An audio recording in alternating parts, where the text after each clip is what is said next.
नमस्कार। मेरी भांजी के ऑपरेशन के बाद उसकी देखभाल में मैं व्यस्त हूँ। आज बहुत मुश्किल से समय निकाल कर वीडियो डाल रही हूँ। आज मैं बात करूँगी सुख क्या है।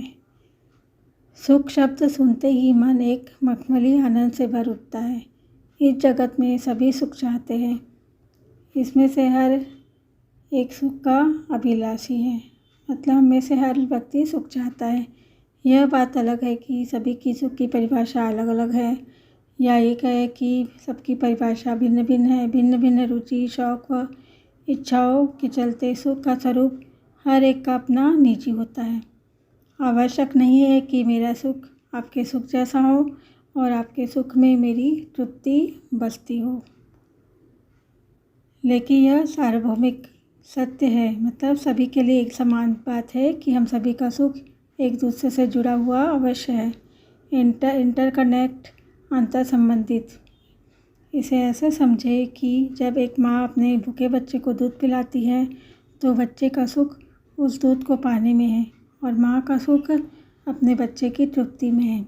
इसी प्रकार संतान जब योग्य होकर माता पिता की सेवा करे तो संतान का सुख सेवा में है और अभिभावकों का सुख उस सेवा से प्राप्त हर्ष और गौरव महसूस करने में है। पति की उन्नति में पत्नी का सुख तो पत्नी की इच्छा पूर्ति में पति का सुख बसता है। इसी प्रकार परिवार के विस्तृत होते दायरों में एक की उपलब्धि दूसरे का सुख बनती है और एक का सुकून दूसरे के दिल का चैन होता है।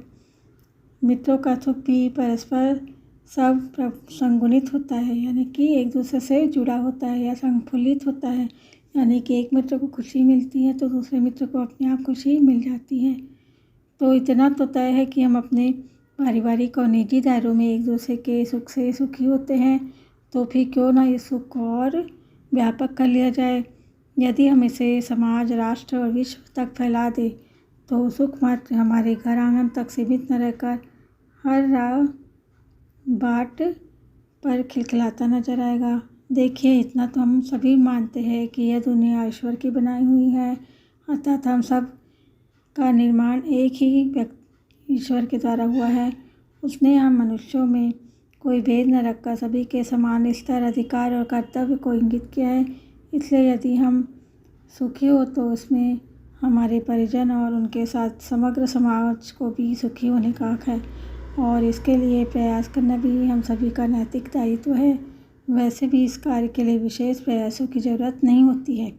निधन को शक्ति वरदान, ज़रूरतमंद को सहयोग का एक हाथ और संकटग्रस्त की यथासंभव मदद, अनाथ को स्नेह का स्पर्श और अभागे को अपनी हार्दिक संवेदना देकर सुख को न सिर्फ नेतृत्व में बल्कि सामूहिक रूप से भी उपलब्ध किया जा सकता है।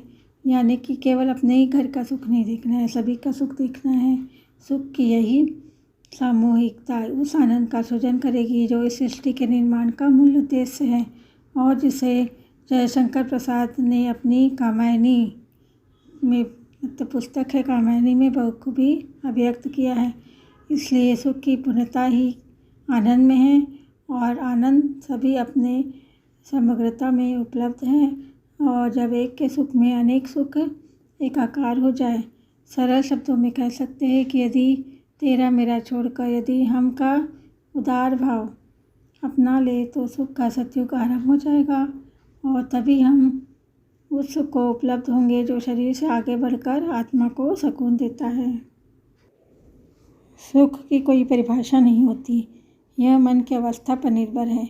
मन जिसे स्वीकार कर लेता है उसमें हम खुश हो जाते हैं और जिसे अस्वीकार कर देता है उसमें दुखी हो जाते हैं। अतः हमें हर चीज़ को स्वीकार कर खुश रहना चाहिए। जीवन में 5 तरह के सुख और 5 तरह के ही दुख है। संसार में 5 तरह के दुख है: तन, धन, मन, बुद्धि और अध्यात्म का दुख। आध्यात्मिक दुख है खुद को न जान पाना। आम आदमी जिंदगी को आध्यात्मिक नज़र से नहीं देखता है, इसलिए उसे ये दुख का पता नहीं होता है। एक खबर किसी के लिए भावी सुख का संदेश देती है तो वही खबर किसी के लिए दुख का कारण हो सकती है। समाज में हर तरह के विचार के व्यक्ति होते हैं। कुछ पैसों की नज़र से ही हर स्थिति, परिस्थिति और व्यक्तियों को देखते हैं, कुछ शारीरिक नज़र से हर समय हर किसी को परखते हैं, कुछ लोग भावुकता के पलड़े में सबको तौलते हैं। बुद्धि से विचार करने वाले तो कम ही होते हैं और सबसे कम होते हैं अध्यात्म की नज़र से संसार को देखने वाले। इसका अर्थ धार्मिक नज़र नहीं, जीवन को यथार्थ से देखना। इस संसार में 5 तरह के सुख हैं, धन का, तन का, मन का, बुद्धि का तथा अध्यात्म का।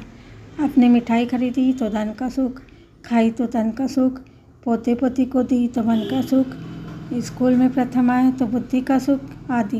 परंतु प्रभु का ध्यान वह आध्यात्मिक सुख के क्षेत्र में ही आता है। जरा दिमाग के घोड़ों को तो और दौड़ाए तो पाएंगे कि 5 तरह के दुख भी होते हैं।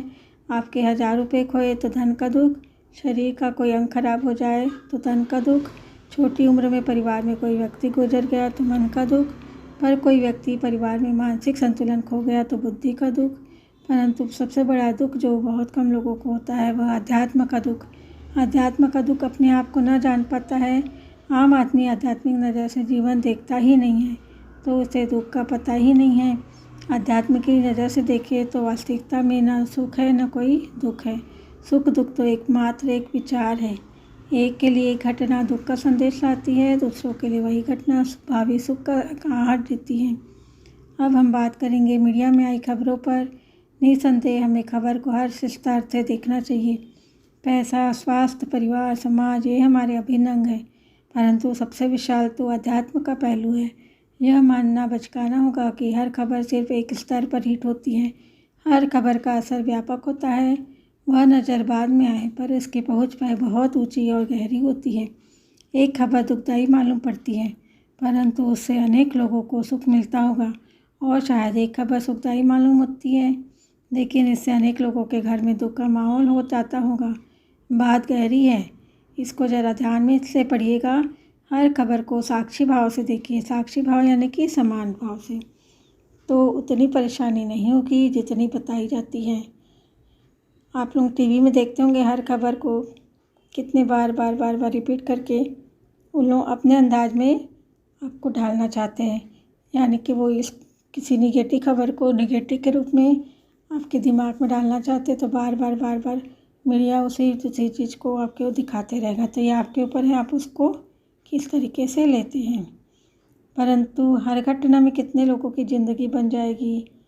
जैसे कि उदाहरण के लिए शहर में डेंगू फैल गया, यह खबर दुखदायी महसूस होती है परंतु इस घटना से कितने लोगों की ज़िंदगी बन जाएगी।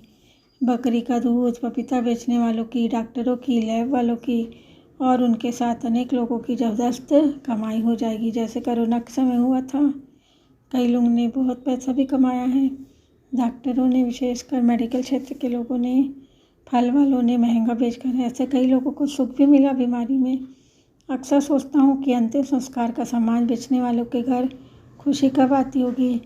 वह भी गले की आरती करता होगा और तो कहता होगा कि सुख संपत्ति घर आवे। कब आएगी उसके घर में सुख संपत्ति? जब शहर में ज़्यादा मृत्यु होगी। इसलिए हर खबर को मात्र एक नज़र से मत देखिए। सांसारिक खबर पर आध्यात्मिक नज़र भी रखनी चाहिए। एक बार आपने साक्षी भाव से संसार की हर खबर को देखना शुरू कर दिया तो भयंकर से भयंकर दुख में भी आप डोलेंगे नहीं। सोचिएगा इस बात पर। अति संवेदनशील व्यक्ति को भी सुख दुख की लहरों में अधिक थपेड़े खाने पड़ते हैं। क्षण क्षण बदलने वाले, बनने और बिगड़ने वाले पदार्थ, संयोग वियोग जब संवेदनशील व्यक्ति के मानस को झकझोर डालते हैं तो उससे संसार दुख में जान पड़ता है। तो इस तरह के व्यक्ति एक अपनी काल्पनिक दुनिया बना लेते हैं, लेकिन जब कल्पना साकार नहीं होती और दूसरे अरुचि के परिणाम मिलते हैं तो व्यक्ति जो है वो दुखी हो जाता है। संसार यथार्थ की कठोर धरती है। यहाँ सभी तरह की परिस्थितियों के झोंके आते रहते हैं। पद पर प्राप्त परिस्थिति का स्वागत कर दृढ़ता के साथ आगे बढ़ने वाले ही दुख द्वंद्वों पर काबू पा सकते हैं।